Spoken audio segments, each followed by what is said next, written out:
នេះគឺជាលើកទី1ហើយសម្រាប់ខ្ញុំដែលធ្វើចំហួយចេញពីផ្លែស្វាយដោយសារថាស្វាយហ្នឹងនៅកាលពីសែនចូលឆ្នាំខ្មែរយើងហ្នឹងហើយវាទុំរៀងច្រើនដែរអញ្ចឹងហើយក៏ដក 3-4 ផ្លែហ្នឹងយកមកធ្វើជាចំហួយម្ដងណាដោយសារអត់ដែលធ្វើសោះប៉ុន្តែរសជាតិឆ្ងាញ់បងប្អូនដោយសារថាស្វាយហ្នឹងយើងយកស្វាយកែវចិនណាយកមកធ្វើស្វាយហ្នឹងឈ្ងុយហើយយើងបន្ថែមជាមួយនឹងទឹកខ្ទិះដូងទៀតទៅគឺក្លិនកាន់តែឈ្ងុយហើយរសជាតិវិញជូរអែមឆ្ងាញ់របៀបថារសជាតិស្រាលវាព្រោះអីស្វាយនេះគឺខ្ញុំធ្វើចំហួយហ្នឹងគឺអត់បានបន្ថែមស្ករទេគឺខ្ញុំយករសជាតិស្វាយហ្នឹងតែម្ដងដោយសារថាស្វាយកែវចិនហ្នឹងផ្អែមខ្លាំងមែនតើបើសិនជាយើងហូបលេងអីធម្មតាគឺផ្អែមខ្លាំង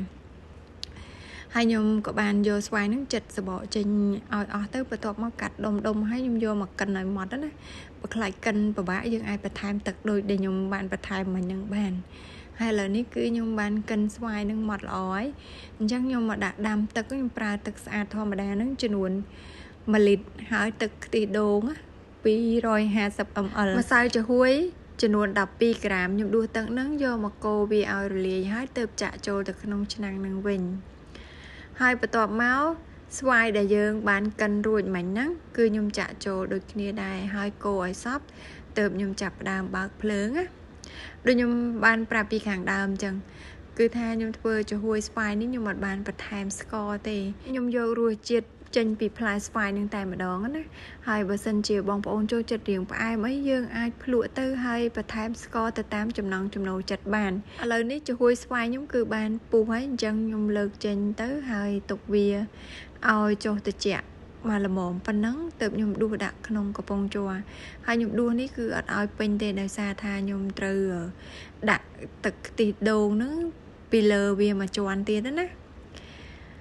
កាប់ទៅចំហួយស្វាយនេះបើសិនជាមិនបាច់ដាក់ទឹកខ្ទិះដូងបន្ថែមពីលើក៏ឆ្ងាញ់ដែរបងប្អូនដោយសារថា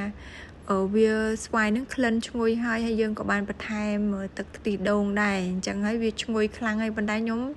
ជាមនុស្សដែលថាចូលចិត្តហូបអារបៀបថាខ្ទិះខ្លាំងណាអញ្ចឹងហើយគឺខ្ញុំបន្ថែមទឹកខ្ទិះពីលើមួយជាន់ទៀតហើយនេះគឺខ្ញុំប្រើទឹកខ្ទិះដូងដើមហ្នឹង250 ml ហើយម្សៅចំហួយហ្នឹង4ក្រាមជាមួយទឹកដោះគោកន្លះវែកស្លហ្នឹងហើយអំបិលបន្តិចណា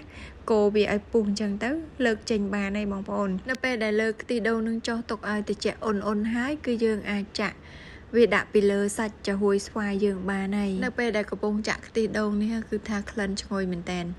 ឈ្ងុយខ្ទិះដូងឈ្ងុយជាមួយនឹងចំហួយស្វាយយើងហ្នឹងហើយឥឡូវនេះគឺខ្ញុំបានចាក់ទឹកខ្ទិះដូងហ្នឹងពីលើចំហួយស្វាយនឹងរួចរាល់អស់ហើយរងចាំតែថាទឹកខ្ទិះដូងពីលើហ្នឹងរឹងគឺយើងអាចគ្របគម្រប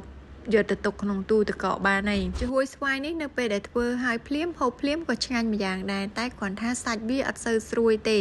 បើសិនជាយើងបានទុកក្នុងទូទឹកកកមួយយប់អញ្ចឹងហើយយកមកហូប